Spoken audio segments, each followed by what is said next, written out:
chicken! Look, I'll have your leg! It's time for Infinite Geekiness with Jimmy Devious. I know you got something else you want to add, Sam. Might as well spit it out. Microsoft Sam is down for the 9 quad G. Heidi ho, hello, and welcome to the second episode. Yes, there is a second episode. I don't know how we got there, but we're there. The second episode of the Infinite Geekiness podcast. I am Jimmy Devious. No, I wasn't brought here by a shotgun, but you might have been. I am your host, as always, or hopefully as always. And for this week, since it will be, well, at the time of this recording anyway, it will be just before that most American of all holidays, Independence Day, El Cuarto de Julio, the 4th of July. Better get used to saying it that way, if you know what I mean.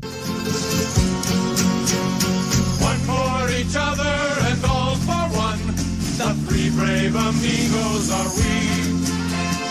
Brother to brother and everyone, a brave amigo. I thought I would delve into, for this first opening monologue, call it a meditation, if you want, on a deeper concept, a concept that maybe you haven't approached before in your mind's eye. Little Shakespeare for you. Let's explore why the geek, the nerd, the sultan of smarts, the sister of synapses, the deep, deep thinker, the innovator, is as American as America, baby, yeah. You've probably never thought about it that way, but, I mean, come on. Anybody who's ever been in a history class, especially one of us fellow brainiacs, will tell you America, the United States, was founded in the Age of Enlightenment. A little bit of a flourish there. Theater training. Was founded in the Age of Enlightenment, and was inspired by deep thinkers Rousseau, John Locke, and Thomas Hobbes, and all these great geeks of the 18th century. Yes, they were not actually American, but the quintessential American character, the concept of going out there, coming up with a big idea, and just running with it, and thinking outside the box. Look at that first document, the Declaration of Independence. How can that not be the product of a geek? Thomas Jefferson, ever been to Monticello? I have, once, in like 4th grade. I also went to George Washington's grave, but that's another story for another time. Yes, I actually got to go inside the crypt.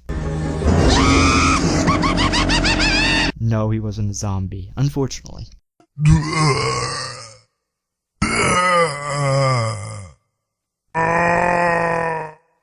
Or fortunately, depending on how you look at it, because George Washington would make a cool zombie, but I digress.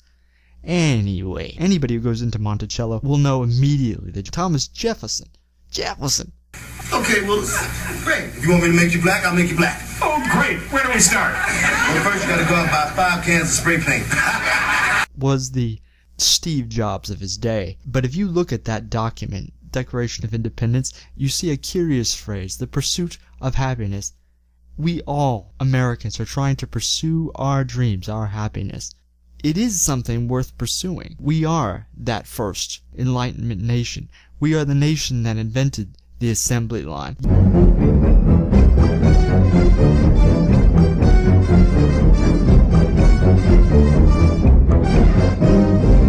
Yes, you've got Apple factories in China today and other strange places, but America was the place, in fact, where Apple Computer was first founded, and if I'm not mistaken, the inspiration for Apple came, in fact, from Sir Isaac Newton, another Enlightenment figure.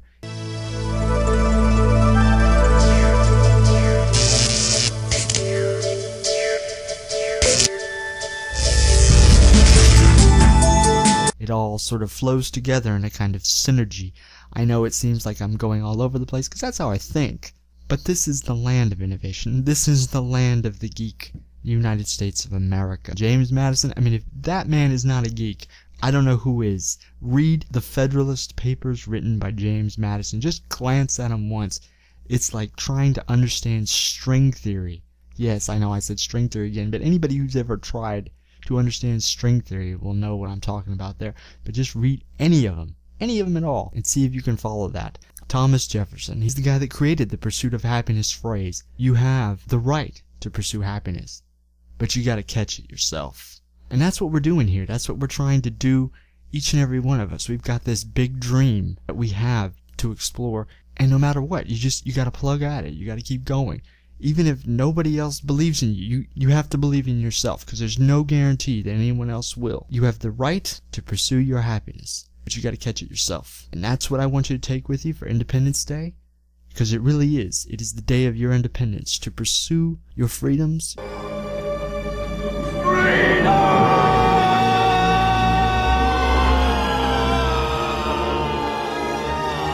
Your dreams, your hopes, your intellectual pursuits, your pursuit of happiness.